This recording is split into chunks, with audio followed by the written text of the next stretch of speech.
A recent video of AfriForum Youth member Eckard Billing cleaning up the trash after rioting EFF members has taken the internet by storm. It has been uploaded by various channels and has literally been viewed millions of times. AfriForum has received many messages from people across the globe asking for more information.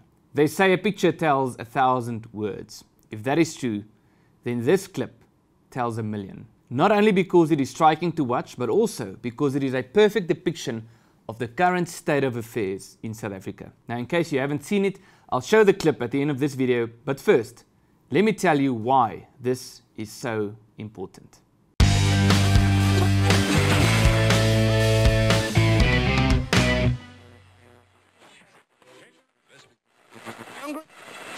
The University of the Free State is involved in a process of outsourcing certain functions, which led to friction and a fear among staff that they might lose their jobs. The Student Council is dominated by the EFF, who control 7 out of the 9 seats. The EFF then organized a march to protest outsourcing.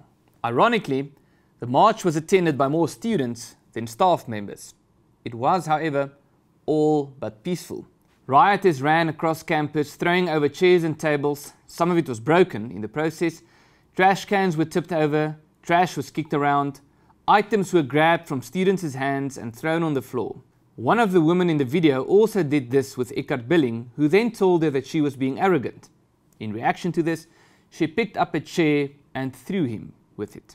Campus security was nowhere to be seen during the event, and the university authorities just didn't seem to care about the destruction on their campus, according to the students who were there. What you can see in the video is Billing picking up the trash that was thrown around by the EFF and EFF members, then taking it out of the bin and throwing it on the ground again. Now, think for a moment about the symbolism of this video and just how much it is a metaphor of what is happening in South Africa today. People are rioting against a business decision taken by an employer. The rioters are not the ones affected by the decision, but are doing so based on their ideological disagreement with the decision. Property that is needed for people to study is trashed and broken in the process. The authorities don't care. Security, or the police, is nowhere to be found, and the victims have to defend themselves. One man, or a small minority, takes a stand against what is happening. The perpetrators are also a small minority, and the vast majority stand on the sideline looking on, doing nothing but taking videos with their cell phones that they can publish on social media. Someone walks up to the hero in this story and tells him that what he's doing isn't worth it.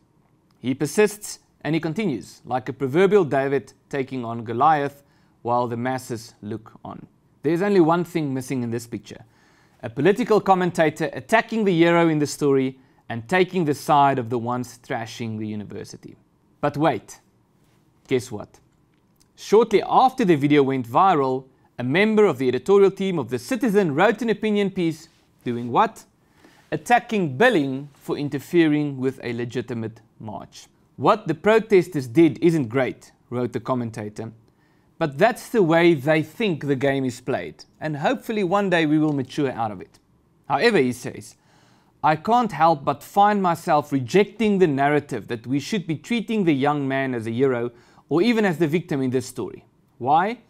Because, according to this commentator, Billing was weaponizing litter as a passive-aggressive act of provocation. So there you have it.